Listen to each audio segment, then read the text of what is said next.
famous victory stela. In the 5th year of his reign, he erects that round-top stone, talking about his victories in the area of Canaan, and he's the one who says, Israel is destroyed, its seed is no longer. And for a long time, many people said that Merneptah is the Pharaoh of the Exodus. Just because he is the first one to mention Israel. But remember what I said last time. It is clear from this inscription that he is not talking about the Exodus. He is talking about defeating a group of different countries and peoples outside the borders of Egypt. So Merneptah is not the Pharaoh of the Exodus. I'm really quite sure of it. Now, he does do battle, of course. I mean, he has this victory stela, and he says he loves to beat up people. He likes that. He talks about fighting the Libyans. Now, the Libyans are to the west, and they will become a threat later. And as a matter of fact, in a couple hundred years, you're going to see Libyans ruling Egypt. But now they're not any real power, not a real force to be reckoned with. But remember, to get from Libya to Egypt, to invade Egypt, is a big deal. You're going across a desert, and you can get lost. So it was a big deal to fight the Libyans. And he fights the Libyans, and he defeats them. And on Karnak Temple wall, on a wall at Karnak Temple, he talks about this defeat. And there's an amazing inscription. I'm one of the few people who brings his students to see this inscription. Many of the Egyptian guides, they're very, genteel, and they don't want to show it. Let me explain it. I'll tell you what it says first. Right? It says, the uncircumcised penises of 6,359 Libyans killed or carried off. Okay. That day, he just got right to it. What's up, fam? How you doing? Back again with another episode of Ancient Egypt. Our speaker is Professor Breyer, and you can find this audio book wherever you get your audio books at, including Amazon. Now, the king, the long dead king, had 13 kids. And it was the last child he had, the last son of the king, who took over the family business. And he's not the Pharaoh of the Exodus, but he did do battle with the Israelites. So rather than speak on, I'll just let you listen. What does that mean? Right. The ancient Egyptians, in a battle, had army scribes, guys whose job it was to keep track of how many you kill, how many you capture, all that. Now, a battle, of course, takes place on a large field. And imagine it. There's confusion. You have hand-to-hand battle. It's not at a distance. And at the end of the battle, Egypt, of course, has won, right? And you got this field that's strewn with bodies. How do you count the number? It's not easy. I mean, one scribe walking all over the field, 1, 2, 3, or you have 5 scribes calling, you hope they don't count the same guy. Well, to make it easier, the tradition in Egypt was to cut off a hand. They would hack off a hand, bring it to a central place on the battlefield, pile them up, and the scribes would count the hands. That's how you kept track of how many you had killed. Now, sometimes, if you wanted a big display of your valor and victory, you bring the hands back. You can bring the hands back, and you got this cartloads of hands. I mean, rather gruesome. But now, a lot of people feel like, oh, well, that's ancient history. However, even though it is ancient history, it's still relevant. It's still relevant. And I'm going to tell you why it's still relevant. Early tire manufacturing. Now, some of you might say, well, what the heck does ancient Egypt got to do with tires? Early tire manufacturing was only done in a handful of countries, less than a handful of countries. Well, there was this king from Austria. Can't remember his name right now, but just the thought of him. Somehow or another, he got his hands on a piece of landmass in Africa called the Congos, where the Congolese people would extract the sap from these specific trees. And that sap was manufactured into rubber for tires. It came out liquefied, but once it cooled off, it turned to rubber. Well, when they didn't produce enough product, when they didn't produce their quota, this Austrian king would have people, he would have his men, his mercenaries, to chop off the hands of the workers. Not both hands, just one. Unless he was really having a bad day, then he probably had them chop off both of them and then bring some more workers in.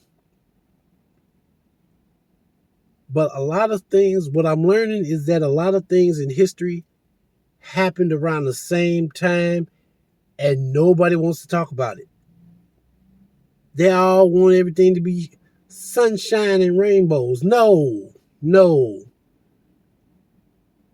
There were some horrible things done to people for no reason at all. And if I can shed just a little bit of light, yeah, I'm going to do that. So let's get back to our story. Field that's strewn with bodies. How do you count the number? It's not easy. I mean, one scribe walking all over the field, 1, 2, 3. Or do you have 5 scribes going? You hope they don't count the same guy?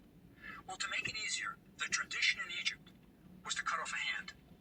They would hack off a hand, bring it to a central place on the battlefield,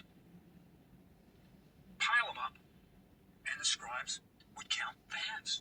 That's how you kept track of how many you had killed. Now, sometimes, if you wanted a big display of your valor and victory, you bring the hands back. You can bring the hands back, and you got this, cartloads of hands. I mean, rather gruesome. But that was the idea. You're going to show, I'm powerful, I'm brutal, don't mess with me. Now, somebody may have said, we don't know exactly why the penises are cut off in this particular bout. Somebody may have said, if you bring back the hands, how do we know these aren't the hands of women? Oh my How do goodness. we know they're the hands of men? Reneptai answered that question. He brought back the penises, right? And notice the inscription says uncircumcised. That's a kind of derogatory thing. The Egyptians considered themselves superior. They were circumcised. The Egyptians practiced circumcision. It was done when a boy reached puberty, not at birth. And this was a real sign of being Egyptian. And even, last time we were talking. Oh my goodness. Okay. All right. So they chopping off penises. Wow. We chopping off penises. Okay. All right. Although, like he said, the Egyptians were circumcised. I wonder,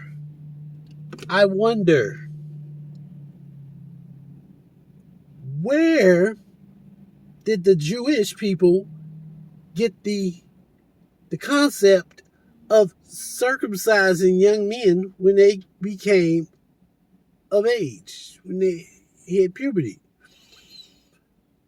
It does boggle the mind. Well, I know a guy who knows a Jewish guy who knows a book called the Torah. And according to this famous book, there's this guy named Moses who talks about such things as circumcision? Well, guess where the guy grew up at? Guess where Moses grew up at? Yeah, he grew up in Egypt.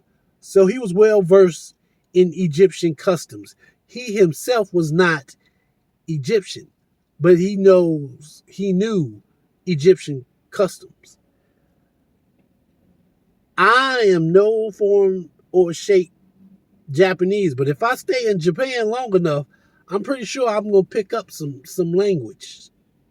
So, I mean, you just are a part of your environment.